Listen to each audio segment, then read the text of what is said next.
প্ৰধানমন্ত্ৰী নৰেন্দ্ৰ মোদী বহুতো গুৰুত্বপূৰ্ণ কেইবাটাও কাৰ্যসূচীলৈ দুদিনীয়া ভ্ৰমণসূচীৰে অসমত পদাৰ্পণ কৰিব প্ৰধানমন্ত্ৰী মোদীয়ে।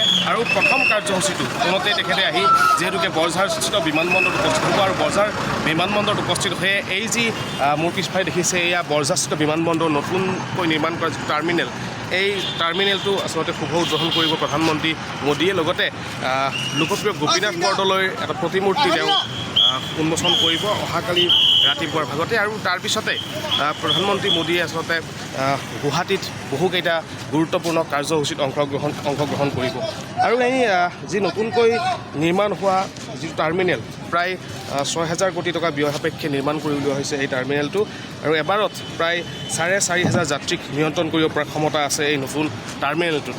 অহাকালি ৰাতিপুৱা প্ৰধানমন্ত্ৰী মোদীয়ে এইটো যিটো পথ দেখিছে এই পথেৰে আচলতে প্ৰধানমন্ত্ৰীগৰাকীয়ে নতুন টাৰ্মিনেলটোৰ ভিতৰত ভালে সোমাই যাব আৰু এই নতুন টাৰ্মিনেলটো উদ্বোধন কৰিব ৰাইজৰ বাবে।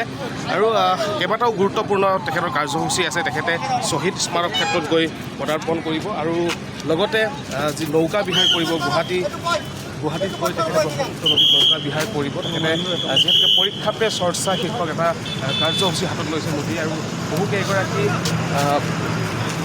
যি নিৰ্বাচিত কৰা হৈছে, নিৰ্বাচিত বহুকেইগৰাকী ছাত্ৰ ছাত্ৰীৰ সৈতে প্ৰধানমন্ত্ৰীগৰাকীয়ে মত বিনিময় কৰিব। আৰু বিশেষভাৱে যিহেতুকে আজাৰাস্থিত এই বৰঝাৰস্থিত বিমানবন্দৰৰ নতুন টাৰ্মিনেল যিহেতুকে তেখেতে মুকলি কৰিব, ইতিমধ্যে আটোমটকাৰীকৈ বৰঝাৰস্থিত বিমানবন্দৰ সজাই পৰাই তোলা হৈছে। আৰক্ষীৰ ইয়াতে কটকটীয়া নিৰাপত্তা বেষ্টনীৰ মাজেৰে আচলতে প্ৰতিটো কাম নিয়ন্ত্ৰণ কৰা হৈছে, নিখুঁতভাৱে কৰিবলৈ চেষ্টা কৰা হৈছে প্ৰতিটো কাম। বৰঝাৰস্থিত বিমানবন্দৰত আমি বৰ্তমান উপস্থিত আছোঁ। আৰু ক'ব লাগিব এইখিনিতে যিহেতুকে অসমৰ মুখ্যমন্ত্ৰী ডক্টৰ হিমন্ত বিশ্ব শৰ্মাই এই প্ৰধানমন্ত্ৰীগৰাকী অহাৰ আগমুহূৰ্ততে আচলতে বৰঝাৰস্থিত বিমানবন্দৰৰ যিসমূহ কাম তেখেতে নিজাববীয়াকৈ নিজে আহি তেখেতে প্ৰতিটো মুহূৰ্তত খবৰ লৈছে যে কেনেদৰে বৰঝাৰস্থিত বিমানবন্দৰৰ কামসমূহ নিয়াৰিকৈ কৰা হৈছে।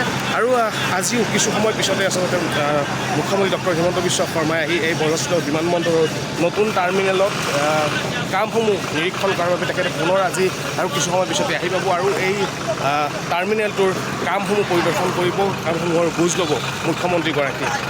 আমি পুনৰবাৰ জনাইছোঁ অহাকাইলৈ প্ৰধানমন্ত্ৰী নৰেন্দ্ৰ মোদী আহিব অসমলৈ দুদিনীয়া ভ্ৰমণসূচীৰে আৰু লগতে কেইবাটাও গুৰুত্বপূৰ্ণ কাৰ্যসূচীৰে প্ৰধানমন্ত্ৰীগৰাকীয়ে অসমত পদাৰ্পণ কৰিব।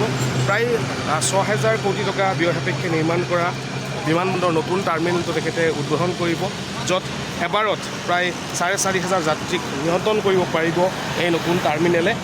আৰু লগতে তেখেতে বিমানবন্দৰত উপস্থিত হৈ উদ্বোধন কৰিব গোপীনাথ বৰদলৈৰ প্ৰতিমূৰ্তি, এটা বৃহৎ আকাৰৰ প্ৰায় ৮০ ফুট উচ্চতাৰ এটা প্ৰতিমূৰ্তি, লোকপ্ৰিয় গোপীনাথ বৰদলৈৰ প্ৰতিমূৰ্তি।